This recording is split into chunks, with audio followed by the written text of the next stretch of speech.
Hi everyone, welcome to yet another video on Hustle Castle. Now in this video, we'll be talking about Gem Bay Mercenaries.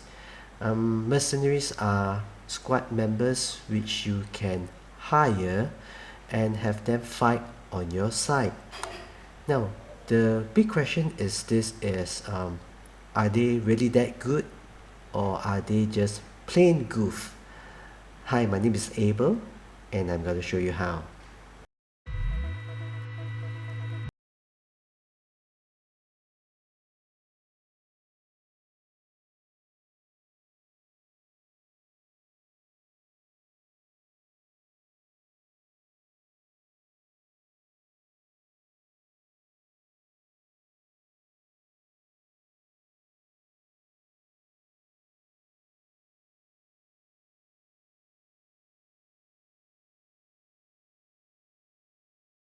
Okay, now for the sake of this video, I'm gonna do another journey.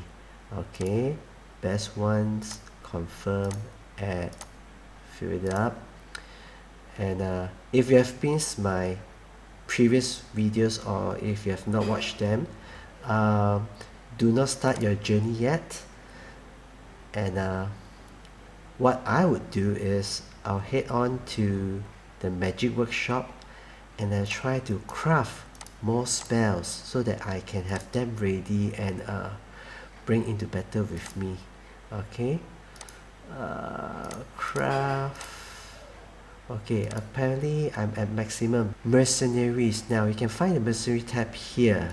Okay, and you notice that they are grouped accordingly. Tanks, you have mages, and then you have an archer. Now they are only available for hire using diamonds, and you notice that there are two different prices. One is at 9 diamonds and the other is at 29. Okay, so they go by pairs. Okay, so Steven and Water Joe, they are a pair. Hyde and Thunder, they are of another pair. Now why do I say that they are of a pair? If you take note, if you look at Steven is at level 85. Okay, and we just look at the damage per second. Okay, so let's say 4043 compared to Mortar Joe is at level 100, but the damage is 30% higher around there, and the armor is crazy. Okay, so basically what you'll be getting is if you were to pay 9 diamonds, you'll be getting a mercenary that matches your current throne room level. Okay, so if your max fighter is at level 85, so you get a level 85, but for a little bit extra or 3 times extra the price to hire one, you can get a mercenary that is of the next throne room level. So 85, the next one is at 100.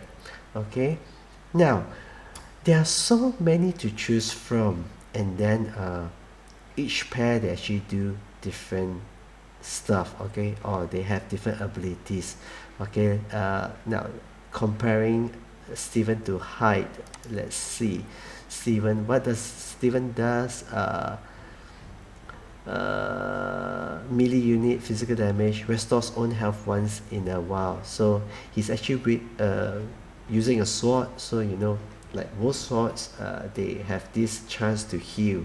So you have a good tank, using a healing sword like Steven. Okay, Mortar Joe is also the same. Okay, restores own health once in a while, but of greater stats, that kind of thing. But Hyde, it does this, reflects some of the damage to the enemy, deals damage around himself when dying, so splash damage upon death. Okay, now for mages, if not mistaken, you have a pair that is able to cast stasis.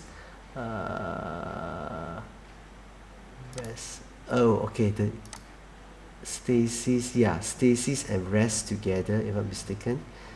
Yeah, stasis and resurrection, and then this is just healing. Now what happened is I guess only in Gem Bay you'll be able to see healing being done in a larger group of squad member. So if you look at the text here, restores health in allies at intervals. It didn't say just one. So if you were to hire this hire Valerie as your healer, so chances is she'll be able to heal more than just one target of your squad compared to the regular healer in your current squad or that you are bringing into Gem Bay. Okay, Boris does splash damage, so it restores health in allies.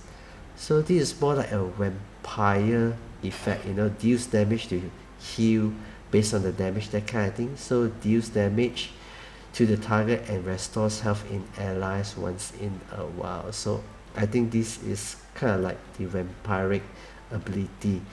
Okay, so and the most interesting mercenary of them all is actually Carrot. Okay, Vladimir Carrot. Okay, it's at 99 diamonds, but Carrot is no joke. Just look at the damage, 54,000. Armor is high, magic armor is even higher, critical is very high, dodge is not too bad, and it's a level 100. Now hiring Carrot alone in your current squad that you're bringing into Gem Bay will actually give you a very huge advantage, but you're actually paying quite steep, for a good pair of hands on your squad. So it's at 100 diamonds. Now if you were to do this once in a while, it's like not on a regular basis, not on your payroll, it's okay. But if you were to do this on every single run, it might eat into your pockets deep and might even create a hole in it as well. So you have different kind of mercenaries, and the question is when or why do you use them?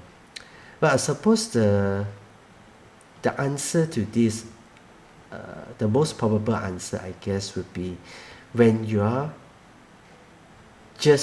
when you have just transit or moved from throne room 7 to 8, or even 8 to 9, or when you're just about to get or you just got into a new throne room level, and then you haven't built your squad yet, and to even push it further, if you have been in arena, I'm just assuming here, it might not be you, if you've been in arena in throne room 6, 7, 8 and 9, most likely you'll be running a squad with poison mage in them, or you have a few poison mages, that kind of thing, or you might not even have a tank built, because poison mage is a thing, is an archetype in those TRs of that of those arena environment.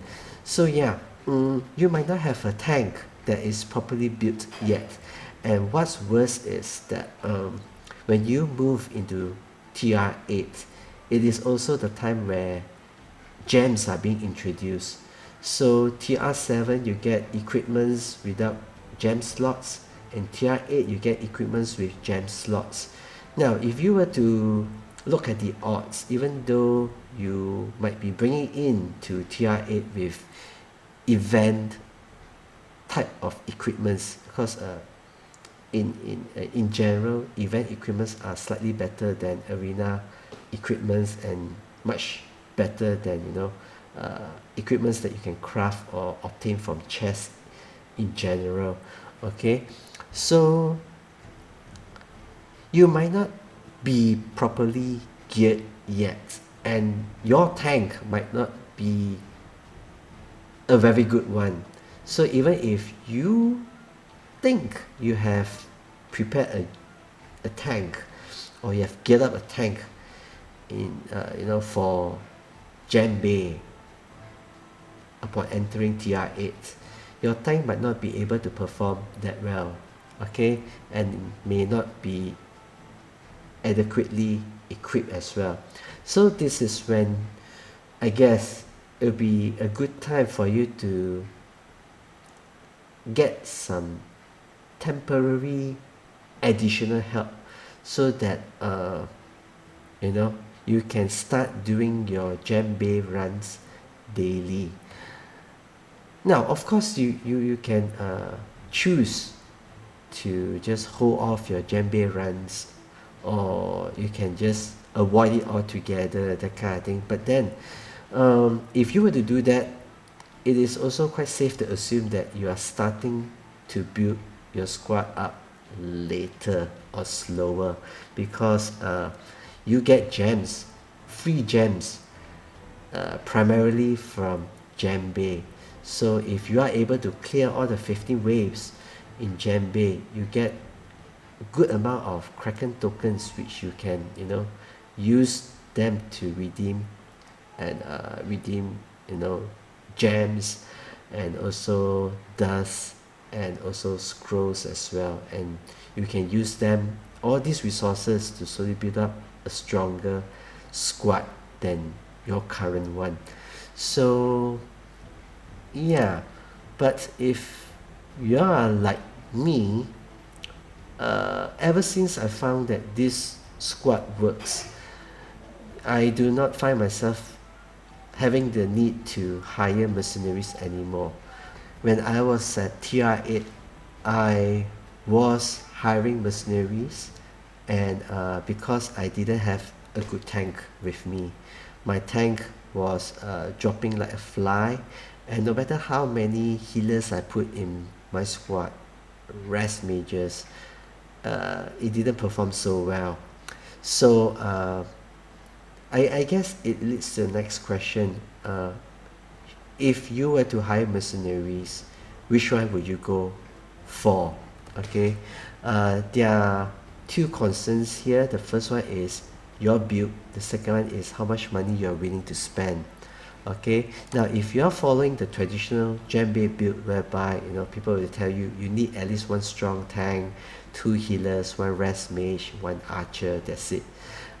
So if you do not have a strong tank, I would strongly recommend you to go for Mortal Joe.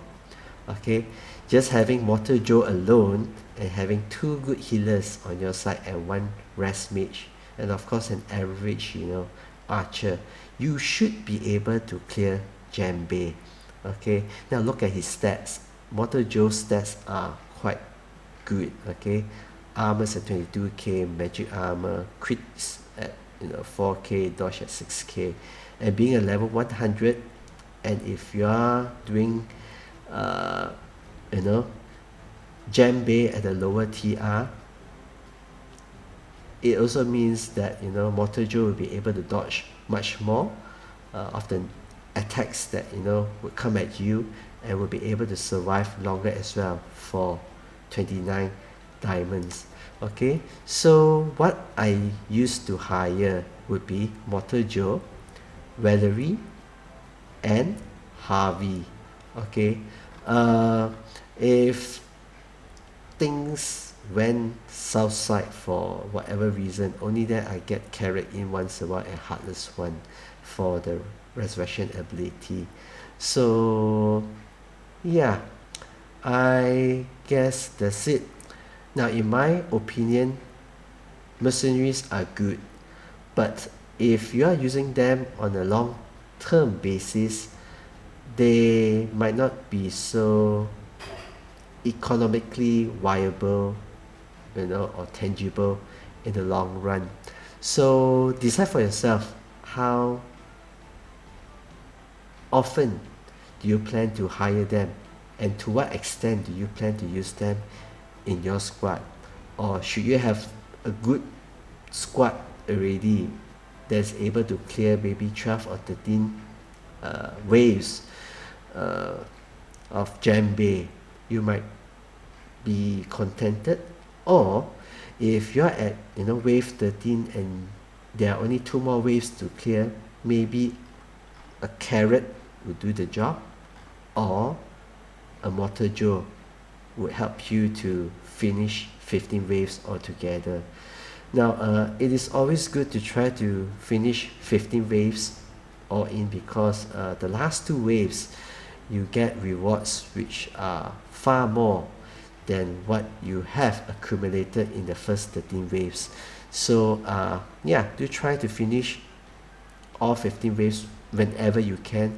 But if you know your resources is not allowing, it's not on the bright side, then maybe just be contented with just 12 13 waves, and then until you are more stable, then yeah, you can consider hiring mercenaries to fight by your side. So for me, in my opinion, they are good help, okay, but good help that comes at a price, and the price can be steep at times. So yeah, I guess that's it for this video, and I hope that you have benefited from it, and yeah, hope to see you in the next video. See ya.